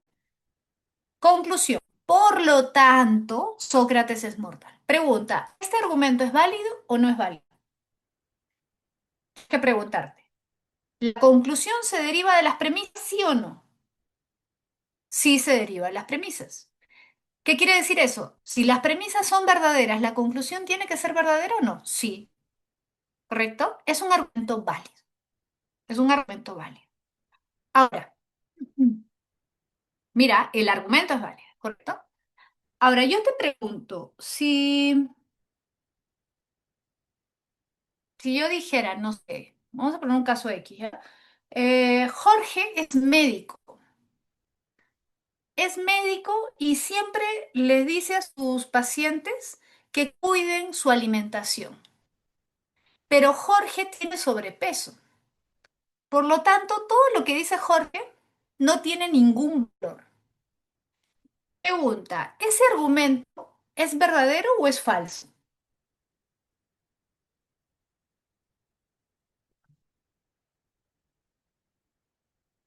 Falso, falso, falso. ¿Seguros? ¿Falso? Cayeron. A ver, ¿qué te acabo de decir? Los argumentos son válidos o inválidos. Un argumento no puede ser falso. Los argumentos no son ni verdaderos ni falsos. Los argumentos son válidos o inválidos. Los argumentos no son verdaderos ni falsos. Recuerda, lo que puede ser verdadero, ejemplo, todos los hombres son mortales. ¿Eso es verdadero o no? Sí, es un enunciado. Los enunciados son verdaderos o falsos. Por ejemplo, Keren tiene 18 años. Keren, ¿tienes 18 años? ¿Tienes más o tienes menos? ¿Mm? No, dice Keren. Ya no nos digas tu edad, ya. Pero, ¿ves? Keren no tiene 18 años. O sea, Keren tiene 18 años es un enunciado falso, ¿correcto? Es falso porque no coincide con la realidad. Entonces, quiero que entiendas esto. Los enunciados, las proposiciones son las que son verdaderas o son falsas, ¿correcto? La Universidad Nacional Mayor de San Marcos es la más antigua de América, o es la más antigua del Perú, ¿verdadero o falso? Verdadero, ya. Los enunciados, las oraciones son verdaderas o son falsas. Los argumentos no son verdaderos ni falsos. ¿Qué cosas son? Acuérdate, a ver, tú dime, los argumentos o razonamientos son válidos o inválidos, ¿correcto? Válidos o inválidos, ¿ya? No son verdaderos ni falsos. Ahora, ¿por qué? Acuérdate, a eso no te puedes olvidar nunca. No te puedes olvidar porque te puede venir una pregunta así y es una pregunta sencilla si tú conoces la teoría. Pero si no tienes la teoría sólida, pierdes esa pregunta. Mira, por una pregunta tan simple puedes perder 20 puntos. No te olvides, apúntalo. Ahora, ¿por qué muchas veces nos confundimos? Yo los entiendo. ¿Por qué confunde? Porque claro, el problema es que cuando hablamos de lógica hablamos de falacias y falacia suena falso, ¿sí o no? Falacia es un argumento falso. No, el término confunde, pero una falacia no es un argumento falso, es un argumento inválido, ¿correcto? Una falacia es un argumento inválido, no es un argumento falso. Acuérdate, ¿ah? Repito, el término confunde puede hacernos equivocar, pero nunca te olvides, las falacias son argumentos inválidos, ¿ya? Eso grábatelo, ¿ya? Ponlo ahí así en tu cuarto, así donde estudias, así, grandote, para que nunca te olvides, ¿ya? Entonces, tenlo muy presente, ¿ya? Lo que es verdadero o falso son los enunciados. Los argumentos son válidos o inválidos. Entonces, ya, vamos a continuar. Mira, vamos a ver los tipos de razonamiento en términos formales. Es decir, si nos fijamos solamente en su estructura, ¿qué tipos de argumentos tenemos? Dos, deductivos e inductivos, ¿correcto? Si nos fijamos solo en la forma, ¿qué tipo de argumentos tenemos? Deductivos e inductivos. Mira. La verdad de las premisas se transfiere a la conclusión con carácter de necesidad. Esto en los deductivos. Es decir, en otras palabras, si las premisas son verdaderas, la conclusión necesariamente tiene que ser verdadera. Repito, si las premisas son verdaderas, la conclusión necesariamente tiene que ser verdadera. Entonces, a ver, premisa uno. Todos los sanmarquinos son inteligentes. Piensa lo siguiente, vamos a asumir que eso es verdad. Vamos a asumir que es verdad. Todos los sanmarquinos son inteligentes. Premisa 2. José es sanmarquino. Por lo tanto, conclusión, José es inteligente. A ver, yo te pregunto, si la premisa uno y la premisa 2 son verdaderas, ¿la conclusión tiene que ser verdadera o no? Si te das cuenta, sí, ¿no? O sea, es una cuestión de, incluso lo puedes ver como teoría de conjuntos. Todos los sanmarquinos, conjunto de sanmarquinos son inteligentes. Y José es uno de esos sanmarquinos. Entonces, José tiene que ser inteligente, o sea, no hay de otra, ¿no? Si es cierto, si son ciertas las dos premisas, la conclusión también tiene que ser cierta. ¿Se entiende? Ahora, en este caso, es fácil darse cuenta de que el argumento es deductivo. Ahí tiene ayudita. Mira, en este ejemplo tienes ayudita. Es como este de acá. Si te das cuenta, es igualito. ¿Sí? Te das cuenta que es igualito, la misma estructura. Primera premisa. Fíjate la primera premisa. Todos, todos. Ya, vamos a acá marcarlo para que te des cuenta. Todos. Acá también menciono. La primera premisa comienza con todos. Es decir, parte de lo general y concluye, llega, finaliza en un caso particular, que es el caso de José. Igualito acá, fíjate, todos los hombres ya. ¿Y en qué concluye? En Sócrates, que es un caso particular. Entonces, en este ejemplo, en estos ejemplos, te ayuda las palabras. Primera premisa, todos. Y conclusión, finaliza en un caso particular. ¿Te acuerdas? Los deductivos van de lo general a lo particular. ¿Te acuerdas? Los razonamientos deductivos van de lo general a lo particular. ¿Sí? El inductivo es al revés, ¿sí o no? El inductivo es aquel tipo de razonamiento que se sostiene en casos particulares. Por ejemplo, las leyes científicas son enunciados universales, pero que se basan en observaciones particulares. Por ejemplo, todos los metales se dilatan con el calor. ¿Por qué yo he llegado a esa conclusión de que todos los metales se dilatan con el calor? ¿Por qué los científicos han llegado a esa conclusión? Ah, porque han visto varios casos de distintos metales y en cada caso particular se ha cumplido lo mismo. Entonces, este pedazo de plata se dilata con el calor, este pedazo de cobre se dilata con el calor, este pedazo de estaño se dilata con el calor, etcétera. Entonces, como veo 1, 2, 3, 4, 5, 10 casos, a partir de ahí saco una conclusión. Todos los metales se dilatan con el calor. ¿Correcto? Ese tipo de razonamiento es inductivo. Para que no te olvides, va de lo individual, comienza con la observación de casos individuales y pasa a ¿qué cosa? Una conclusión general, universal. En este ejemplo también, ¿no? Fíjate, premisa uno: Sofía estudió mucho e ingresó a San Marcos. Premisa 2: Marco estudió mucho e ingresó perdón, a medicina, ¿no? Sofía estudió mucho e ingresó a medicina. Marco estudió mucho e ingresó a medicina. Tercer caso: Daniela estudió mucho e ingresó a medicina. Yo puedo ponerle premisa 4, premisa 5, premisa 6, puedo ponerle más premisas, ¿ah? No hay problema, ¿ya? ¿Cuál es la conclusión? Todos los que estudian mucho ingresan a medicina. Te pregunto, mira, asumamos que cada una de las premisas son ciertas. Asumamos que cada una de estas premisas son ciertas. Te pregunto, si las premisas son ciertas, ¿necesariamente la conclusión es cierta o no? Si las premisas son ciertas, ¿la conclusión también necesariamente es cierta? El hecho de que Sofía haya estudiado mucho y haya ingresado a medicina, que Marco haya estudiado mucho y ingresado a medicina, ¿significa que todos los que estudian mucho van a ingresar a medicina? No, no, lamentablemente no es así. Lamentablemente no es así. Claro, muy bien, Camila. la verdad de las premisas no garantiza la verdad de la conclusión. Por lo tanto, si no es 100% real que todos los que ingresan, perdón, que todos los que estudian mucho ingresen a medicina, entonces, si no es completamente seguro, entonces solamente es probable. Todos los que estudian mucho ingresan a medicina es algo, es una conclusión probable, pero no necesaria.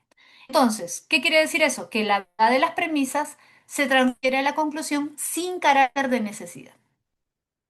No es necesariamente cierto. Aunque las premisas sean ciertas, eso no significa que la conclusión sea cierta, ¿no? Igual, supongamos que, no sé, José, ya, José tuvo una enamorada que se llamaba Daniela, y Daniela le sacó la vuelta a José. Después tuvo otra enamorada, María, también le sacó la vuelta. Después tuvo otra enamorada que se llamaba Katy y también le sacó la vuelta. Entonces José dice, todas las mujeres son infieles, ¿sí o no? Como le pasó con uno, con dos, con tres, con cuatro, dice, ya, todas son así. ¿Qué está haciendo? Está haciendo un razonamiento de qué tipo, inductivo, ¿sí o no? Ahora, el hecho de que tres chicas con las que estuvo le sacaran la vuelta, ¿significa que todas las mujeres en la vuelta? No, no, ¿no? Claro, tiene mala suerte, José, ¿no? Está generalizando. Exacto, es una generalización, pues. ¿Te acuerdas en la falacia de generalización anticipada o generalización apresurada?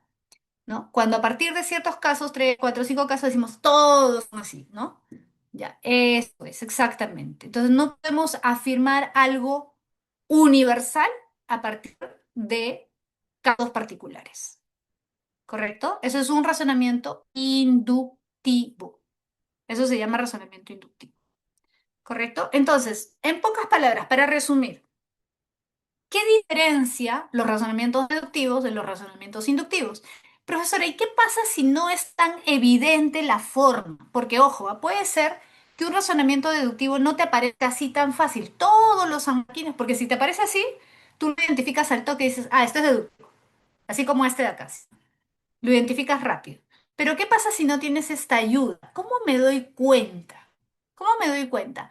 Fácil. ¿De qué otra manera te puedes dar cuenta? Tú fíjate las premisas. Asume las premisas como ciertas, ¿ya? Siempre asume las premisas como si fueran ciertas, ¿ya? Aunque no sean ciertas, ¿ah? Por ejemplo, si te dijera, todos los chanchos son azules, Marianito es un chancho. Conclusión, Marianito es azul. Te pregunto, ¿ese razonamiento es válido o inválido? ¿Es válido o inválido? Recuerda, tú tienes que asumir que las premisas son verdaderas. Marianito, perdón, todos los chanchos son azules. Marianito es un chancho, por lo tanto, Marianito es azul. Es válido, claro. Ojo, recuerda, una cosa es la verdad de las premisas o de la conclusión y otra cosa es la validez. Yo te estoy preguntando si es válido. El argumento es válido por su estructura. Lo que importa es la estructura. No importa si son falsas las premisas. Si los enunciados son falsos o verdaderos, eso es secundario. Entonces, lo que tú tienes que hacer cuando analices un argumento es asumir que las premisas son verdaderas y preguntarte, a ver, si es verdad que todos los chanchos son azules y es verdad que Marianito es un chancho, entonces la conclusión, Marianito es azul, ¿es verdad o no? Sí, tiene que ser verdad. Ah, ya. Entonces, el argumento, ¿de qué tipo es? Deductivo. ¿Sí? Es un argumento deductivo. Porque si las premisas son verdaderas, la conclusión también tiene que ser verdadera. ¿Correcto? Entonces, siempre fíjate en eso. Asume que las premisas son verdaderas y luego fíjate en la conclusión y di, a ver, ¿esa conclusión es necesariamente cierta o no? ¿Es necesariamente cierto o no? Si tú te das cuenta de que la conclusión sí o sí tiene que ser cierta, es deductivo. Si te das cuenta de que la conclusión es solamente probable, pero no necesariamente cierta, es inductivo. Repito, presta atención. Si las premisas yo las asumo como verdaderas, ¿sí? Pero luego analizo la conclusión y me doy cuenta de que la conclusión no necesariamente es verdadera, a pesar de que las premisas son, o yo las asumo como verdaderas, entonces no es deductivo. Puede parecer deductivo, pero no necesariamente es. ¿Ya? A ver, voy a tratar de plantear un ejemplo para que se entienda mejor.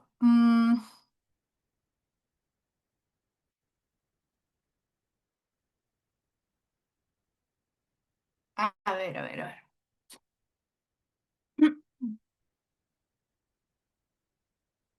Acuérdate, ¿ah? Piensa en la conclusión y pregúntate si la conclusión necesariamente tiene que ser verdad. Si solamente es probable, pero no es que necesariamente tiene que ser verdad o es verdad, no es deductivo. Ya.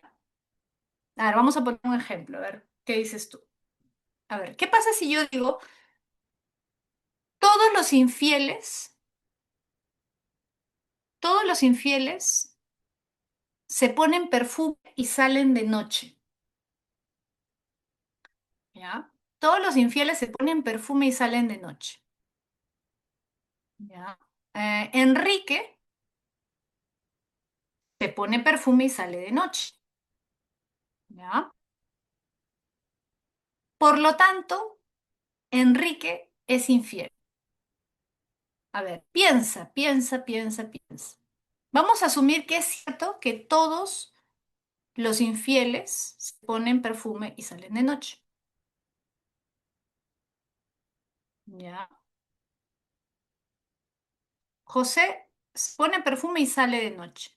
Perdón, ¿qué nombre te dije? Me olvidé. Ya, Jorge, ya supongamos. Por lo tanto, ¿Jorge es infiel o no? ¿Qué dice? A ver, si es cierta la primera premisa y es cierta la segunda premisa. ¿La conclusión es cierta o no es cierta? ¿Sí o no? ¿Sí o no? Sí, sí, sí.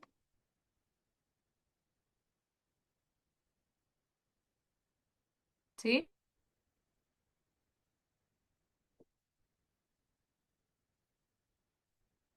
Si las premisas son verdaderas, la conclusión tiene que ser verdadera, ¿sí o no? Claro, porque estoy asumiendo como un conjunto, ¿no? Todos los que se ponen perfume y salen de noche son infieles. Jorge se pone perfume y sale de noche. Ya, pues entonces Jorge es infiel, ¿correcto?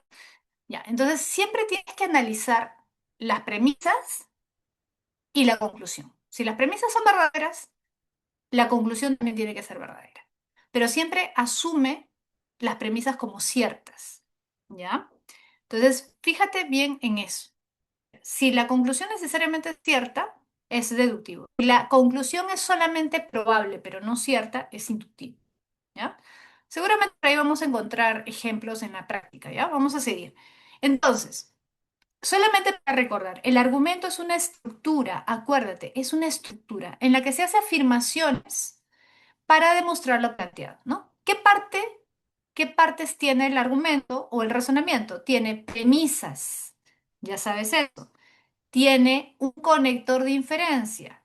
¿Cuál es el conector de inferencia? Bueno, acá no está, ¿no? Pero por ejemplo puede ser, todos los hombres son mortales, Sócrates es un hombre, por lo tanto, Sócrates es mortal. En consecuencia, Sócrates es mortal. De ahí que Sócrates es mortal. Ergo, Sócrates es mortal, etcétera. Cualquier palabra que me indique que viene la conclusión es un vector de inferencia. Por lo tanto, en consecuencia, de ahí que, etcétera. Ya, eso es un conector de inferencia, ¿correcto? Es el que indica que la conclusión se sigue de las premisas. Ese es el conector de inferencia, ¿ya? El conector de inferencia. Y de ahí viene la conclusión, ¿no? ¿Ya? Recuerda, puede ser una premisa, dos premisas, tres premisas, cuatro. Eso es muy variable. ¿Ya? Pero siempre tiene que haber premisas y conclusión. Siempre. Y conector de inferencia. Ahora, vamos a hablar acerca del entimema. Mira, el entimema es un tipo de argumento peculiar, pero muy usado en realidad. Nosotros usamos entimemas todo el tiempo, aunque no nos damos cuenta. Es un tipo de razonamiento en el que no está explícito todo. O sea, hay una parte que está tácita, que es implícita. Por ejemplo, Sandra es de izquierda, por tanto, Sandra es atea. ¿Sí? Sandra es de izquierda, por tanto es atea. Voy a poner otro ejemplo. Sandra lee obras de Marx, por lo tanto Sandra es de izquierda. ¿Sí? Estoy asumiendo algo si te das cuenta. En este caso, en el ejemplo que está ahí, Sandra es de izquierda, por lo tanto es atea. ¿Qué es lo implícito? ¿Qué es lo que no digo, pero estoy, digamos, asumiendo? Estoy asumiendo que las personas de izquierda son ateas. ¿Sí? Estoy asumiendo eso como si fuera cierto. No lo estoy diciendo, pero lo estoy asumiendo, ¿correcto? Igual, voy a poner otro ejemplo. Ya vamos a ver. Carlos,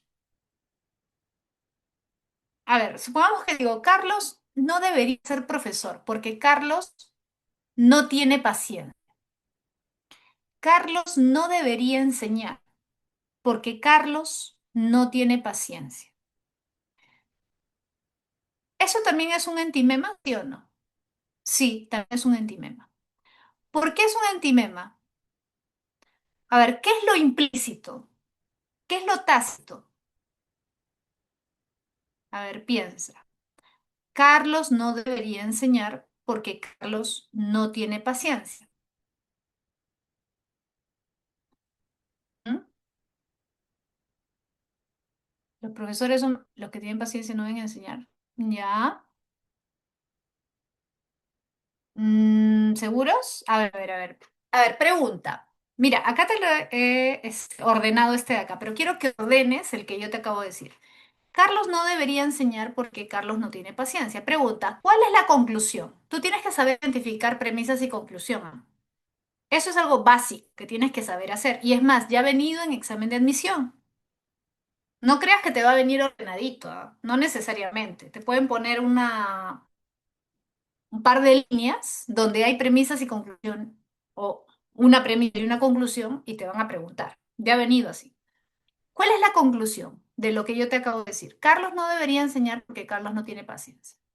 Exacto, Alison. Muy bien. Carlos no debería enseñar. Esa es la conclusión. ¿Y por qué yo he llegado a esa conclusión? Ah, ¿de dónde se deriva esa idea? Se deriva de que Carlos, ¿cuál es la información que tengo? Carlos no tiene paciencia. Ah, ya. Por lo tanto, Carlos no debería enseñar. ¿Y cuál es la premisa implícita? Hay una premisa que yo no he dicho, pero que está implícita. Los que enseñan deben tener paciencia. Esa es la premisa implícita. Esa es la premisa implícita. Los profesores deben tener paciencia. Carlos no tiene paciencia. Por lo tanto, Carlos no debería enseñar. ¿Sí o no? ¿Sí? Los que enseñan deben tener paciencia. Premisa uno. ¿Sí o no? ¿Te das cuenta que es general? Los que enseñan deberían tener paciencia. Carlos no tiene paciencia. Por lo tanto, Carlos no debería enseñar. Entonces, cuando yo te digo, Carlos no debería enseñar porque no tiene paciencia, ese es un antimema. ¿Por qué? Porque hay una parte del argumento que es implícito, ¿correcto? Ahora, te pregunto, ¿este tipo de comentarios, de argumentos, son usuales o no son usuales? ¿Son usuales o no? Claro. Por ejemplo, te voy a poner otro. Em, Imagínate ahorita que es campaña electoral, que alguien diga, oye, ese candidato, supongamos Pedro, ¿ya? Supongamos que yo estoy conversando con él y le digo, oye, yo pienso votar por Pedro, ¿no? De tal partido político. Y mi amigo, mi amiga, me dice, oye, pero es tal Pedro no tiene estudios universitarios, por lo tanto no debería postular. Escucha, Pedro no tiene estudios universitarios, por lo tanto no debería postular, ¿correcto? ¿Sí? ¿Te das cuenta que es un enema? ¿Qué es lo tácito? ¿Qué es lo implícito? Los que postulan deberían tener o deben tener estudios universitarios. ¿Sí o no? Eso es lo que está haciendo. Los que postulan, los políticos deben tener estudios universitarios. Pedro no tiene estudios universitarios, por lo tanto, Pedro no debería estudiar. ¿Correcto? ¿Se entiende? Entonces, en nuestra vida cotidiana, en nuestras argumentaciones cotidianas, usamos mucho los sentimientos. ¿Y por qué los usamos? Porque hacen más fácil el discurso, porque hacen más dinámico el discurso. Es más, en realidad omitimos premisas, ya, no a propósito, sino simplemente porque asumimos que el otro que nos escucha, la persona con la que estamos conversando, también, digamos, asume lo mismo que nosotros, ¿sí? Asume lo mismo que nosotros. ¿Se entiende? ¿Correcto? Entonces, ¿y por qué ponen lápices? Oye, pero Pedro Castillo tenía su maestría. César Acuña, ustedes saben que César Acuña es doctor, ¿no? Tiene grado de doctor, tiene grado académico de doctor. Entonces, sinceramente, miren, eso de que grados, estudios universitarios, para mí es completamente irrelevante, sobre todo en el Perú, lamentablemente. Tener un grado académico no te hace más. No tener un grado académico tampoco te hace menos. Yo no creo en eso, sinceramente. Para mí no debería ser un requisito tener maestría, doctorado, hablar 5 idiomas. No te garantiza nada. No te garantiza nada, nada, nada, lamentablemente. No sé si ustedes vieron el caso de un congresista de, creo que del partido de Fuerza Popular, del partido de Keiko, biólogo, presidente del Instituto Nacional de Salud, con maestría en Estados Unidos. Había estudiado, no sé qué, su doctorado en qué universidad de Estados Unidos, un montón de reconocimientos académicos, ya ha tenido concursos ganados y todo. Bueno, la cuestión es que el señor dijo que las mujeres no están hechas para la ciencia, que biológicamente la mujer no está hecha para la ciencia, bióloga. Entonces, esto de que si tienes estudios vas a ser mejor político es muy relativo. Es muy, muy relativo. Que si tienes maestría, doctorado, si has estudiado en el extranjero, si tienes eso es muy relativo. Yo no creo en eso. No recuerdo el nombre del señor, pero pueden buscarlo. Si quieren, Google y seguramente les va a aparecer. No me acuerdo el nombre, pero una persona ya mayor, ¿no? Entonces eso, bueno, es muy relativo, ¿no? Ahora, claro, el tema es que nosotros suponemos o asumimos ciertas cosas, ¿no? Tenemos ciertas creencias y justamente la cuestión es esa, que en los sentimientos no decimos todo, pero al momento de hablar asumimos que los demás piensan lo mismo o parecido a nosotros y por eso es que omitimos cierta parte de la información. Ya. Bueno, pero búsquenlo por ahí van a encontrar el nombre. No me acuerdo ahorita el nombre, pero van a encontrarlo seguramente.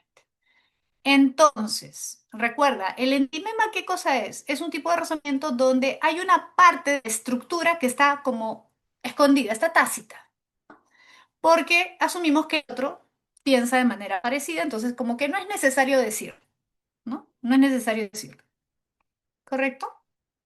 Bien, a ver, seguimos, seguimos. Argumentación en la investigación científica. A ver, este tema también ha venido en el examen de admisión, ¿ya? Este tema tiene que ver con cómo se argumenta en el ámbito de la ciencia. O sea, no es lo mismo, por ejemplo, argumentar en el ámbito filosófico que en el ámbito científico, porque la filosofía no es una ciencia.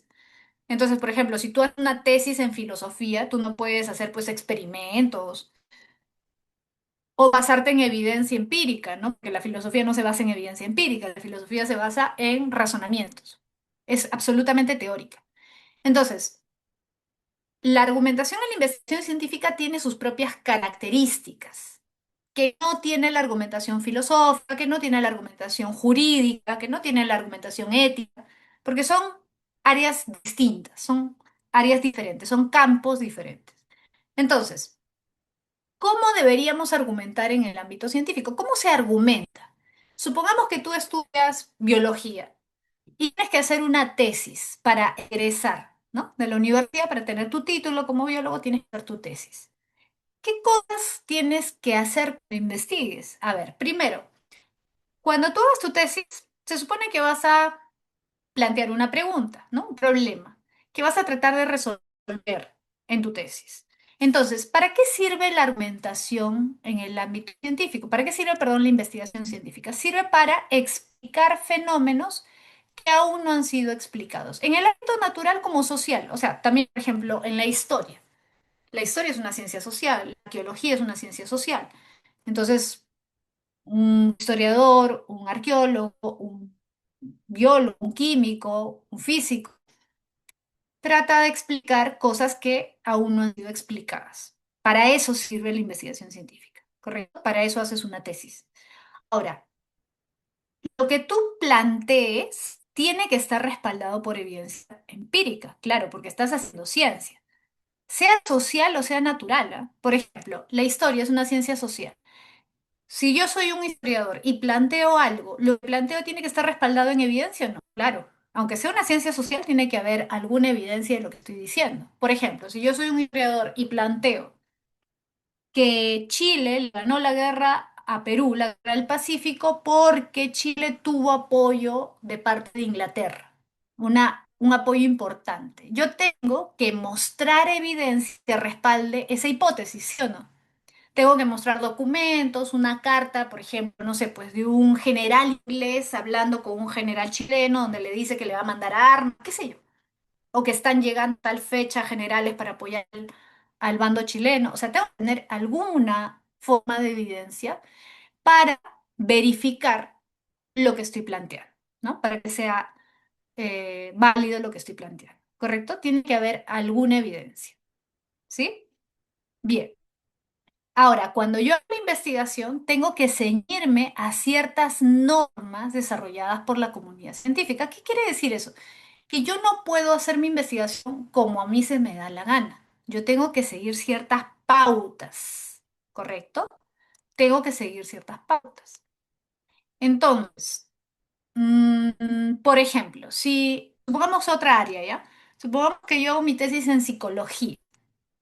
Y mi tesis trata de cómo las relaciones de pareja afectan positivamente o negativamente el rendimiento de los estudiantes universitarios en San Marcos, ¿ya? Entonces, en pocas palabras, ¿no? Si los estudiantes tienen pareja y tienen una buena relación de pareja, incide de manera positiva en su rendimiento académico. Y si tienen una mala relación de pareja, incide de manera negativa en su rendimiento académico. Supongamos que yo quiero analizar eso. Ahora, si ese es mi tema de investigación, ¿qué tengo que hacer yo? Obviamente tengo que entrevistar, encuestar, ¿sí o no? A personas que tengan pareja. No voy a entrevistar a personas que no tienen pareja, obviamente, ¿no? Si mi tema tiene que ver con la pareja. Entonces tengo que entrevistar a gente que tiene pareja, que tiene buenas relaciones, que tiene malas relaciones, ¿correcto? Tengo que entrevistar chicos y chicas. ¿Por qué? Porque yo estoy diciendo los estudiantes universitarios. No he dicho que son mujeres o son hombres. Claro, por ejemplo, un error sería entrevistar solamente mujeres. ¿Por qué? Porque mi investigación no dice que solamente mujeres, dice estudiantes, ¿correcto? Obviamente no voy a ir a entrevistar a alguien de la Católica porque mi investigación está centrada en estudiantes sanmarquinos, ¿no? Entonces, estoy poniendo casos pues exagerados, ¿no? Pero se entiende, ¿no? Tengo que hacer encuestas, tengo que hacer entrevistas, tengo que hacer una entrevista y una encuesta diseñada de tal forma que me permita tener los datos adecuados y necesarios, ¿no? No le voy a preguntar por cosas que no tienen que ver con la investigación. No le voy a decir cuál es tu color favorito, ¿no? ¿Cuál es tu comida favorita? No, no tiene nada que ver. Tengo que ceñirme a lo que es relevante para la investigación, ¿correcto? Entonces, claro, estoy poniendo casos exagerados, ejemplos exagerados, pero se entiende la idea. Yo tengo que seguir ciertas pautas. No puedo inventarme, ¿no? O puedo irme por otro lado. Tengo que seguir las pautas que la comunidad científica ha desarrollado para ese tipo de investigación, ¿correcto? A eso se refiere. Entonces, son tres, digamos, características básicas de la investigación científica. Todo lo que yo planteo como hipótesis tiene que estar respaldado en evidencia empírica. Segundo, lo que planteo tiene que ser útil para explicar algún fenómeno que todavía no se ha explicado, que no ha sido suficientemente analizado. Y tercero, tengo que ceñirme a las pautas, ¿no? Los criterios adecuados para realizar la investigación, ¿no? Que se ha desarrollado ya en la comunidad científica. ¿Correcto? No puedo inventarme de la nada, pues pautas nuevas, no. Tengo que ceñirme a lo ya establecido. ¿Correcto? Esas son las tres características, ¿ya? Bien, chicos, lo vamos a dejar ahí y vamos a pasar a la parte práctica para poder, ya, a ver, ya, ahí te lo comparto, ¿ya? Ya, vamos a tratar de avanzar, aunque sea un poquito con las preguntas. Todavía tenemos un poco de tiempo, me parece, ¿no? Ya, comenzamos. A ver, comenzamos. Kant distingue entre necesidad lógica y necesidad trascendental. Pero en lógica contemporánea la validez depende únicamente, mira, la validez depende únicamente de la forma, ¿no? Frey y Tarski sostienen que la validez es una relación puramente estructural, donde la verdad, la conclusión se deriva necesariamente de la verdad de las premisas, independientemente de cualquier contenido empírico. Es decir, no importa lo que dice, lo que importa es la relación entre premisa y conclusión, ¿no? Esta perspectiva formalista separa radicalmente validez y verdad material. Un argumento deductivo es necesariamente válido cuando, esto ya lo vimos, exacto, la B. Las premisas garantizan la conclusión aunque carezcan de verdad material. Correcto. Eso, muy bien. Ballena. ¿Te das cuenta que es fácil? No sabes la teoría, es fácil. Dos. En los diálogos platónicos, Sócrates revela cómo la confusión semántica puede llevar a conclusiones falsas, aunque la forma parezca correcta. El equívoco consiste en usar un término con dos significados distintos dentro de un mismo argumento, creando una ilusión de validez. Ah, eso lo vamos a ver sobre todo la próxima semana, ¿no? Porque la próxima semana nos toca falacias. Pero bueno, ahí te lo explican, ¿no? Acá te explican qué es una falacia de equívoco, cuándo se da la falacia de equívoco, cuando, claro, la B, cuando la conclusión depende de un cambio inadvertido en el sentido del término. Claro, cuando el término tiene dos significados distintos, ¿no? Y se saca una conclusión sin notar que se están usando dos significados diferentes de la misma palabra. Tres. A ver, tres. Aristóteles define el entimema como el silogismo retórico en el cual se omite deliberadamente una premisa compartida por el auditorio. Claro, una premisa, digamos, que todos podríamos compartir y que no es necesario explicitar, ¿no? La omisión no es un error, sino una estrategia que incrementa la eficacia persuasiva. El oyente completa mentalmente lo faltante. El entimema fortalece la persuasión porque,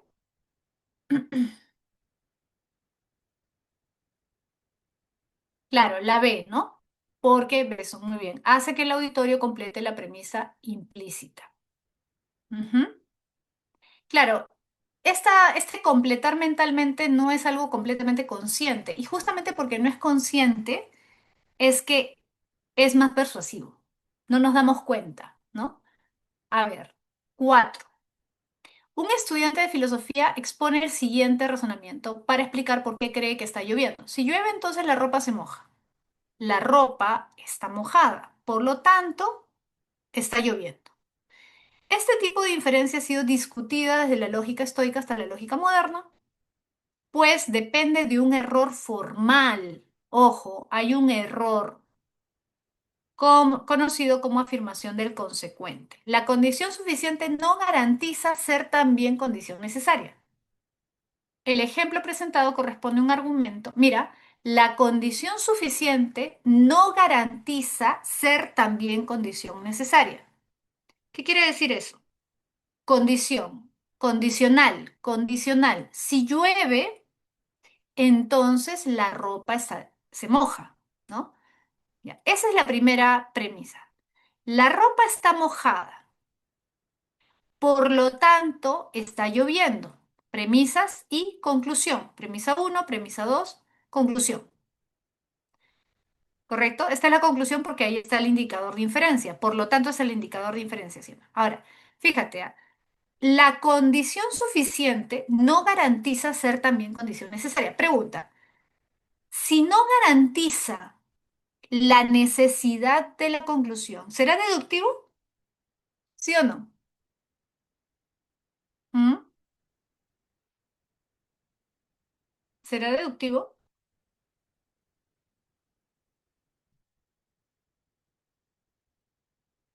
No es deductivo, ¿sí o no?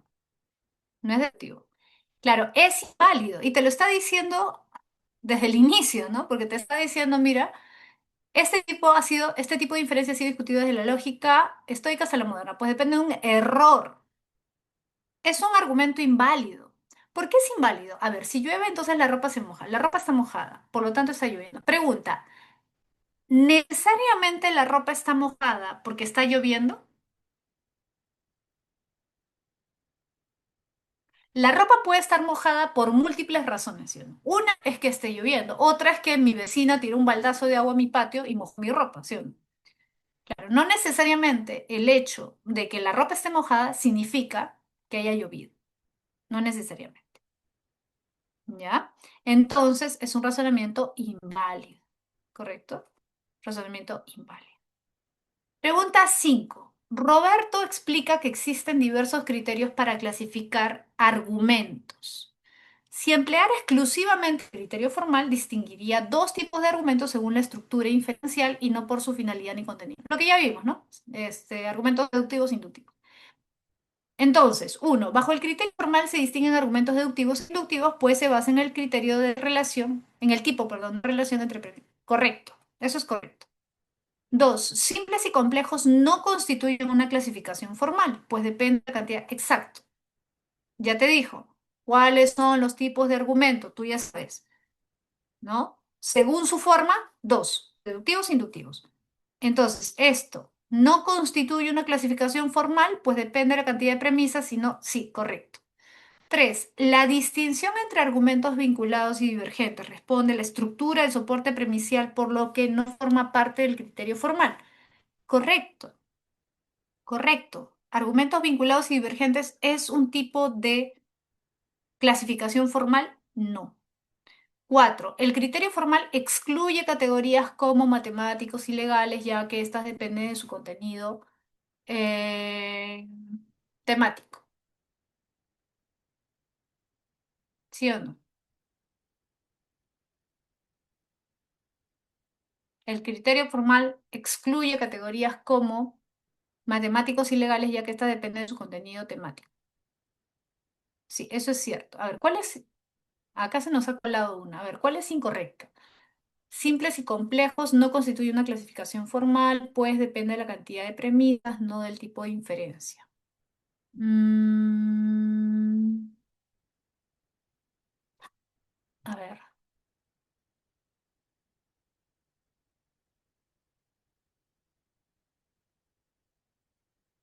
simples y complejos no constituyen nada, pues depende de la cantidad de premisas. Sí, pues, ¿no? Me parece que todas son verdaderas. La distinción entre argumentos vinculados y divergentes responde a la estructura del soporte premisal, por lo que no forman parte. Sí, es cierto. Pues el criterio formal se distinguen argumentos deductivos e inductivos. Pues, sí, correcto. Sí, acá creo que hay un error. ¿Ah? Simples y complejos.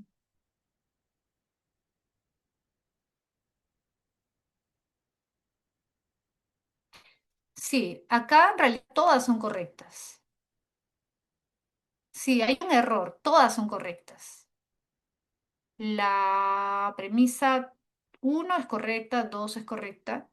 Sí, todas son correctas. Sí, tienen razón. Tienes razón, Jefferson. Sí, todas son correctas, ¿ya? Vamos a aumentarle, a ver, a la que ustedes quieran, ¿no? Ahí corríjanlo, ya, corríjanlo. Todas, ¿ya? Todas son correctas. Claro, porque según el criterio formal solamente son deductivos y deductivos, ¿ya? A ver. Ya, chicos, creo que ya estamos en la hora, así que voy a dictarles las claves para que no se atrasen con su siguiente clase, ¿ya? A ver, anoten, anoten. Pregunta 6 es barco. Pregunta 6 barco. Pregunta 7 casa. Pregunta 8 árbol. 8 árbol. 9 árbol. 10 casa. 11 casa. 12 avión. 13 árbol. 14 casa. 15 barco. 16 barco. 17 barco. 18 barco. 19 barco y 20 barco. O sea, repito, 13 avión, 14 casa. Desde la 15 hasta la 20 es barco. 15, 16, 17, 18, 19, 20 es barco. ¿Ya? De la 15 hasta la 20 es barco. ¿Correcto, chicos? Ya. Ahí Lucero justo ha compartido las claves. Gracias, Lucero. ¿Ya? Bien. Entonces, ya nos estamos viendo la próxima semana, chicos, que ya es la última clase, me parece. Se ha pasado rápido, sí. Ya, traten de responder las preguntas. Siempre traten de practicar, ¿ya? Aunque sea un ratito. ¿Ya? La próxima semana ya nos volvemos a ver. Cuídense mucho, chicos. Un abrazo. Nos vemos. Nos vemos. Chao, chao. Cuídense.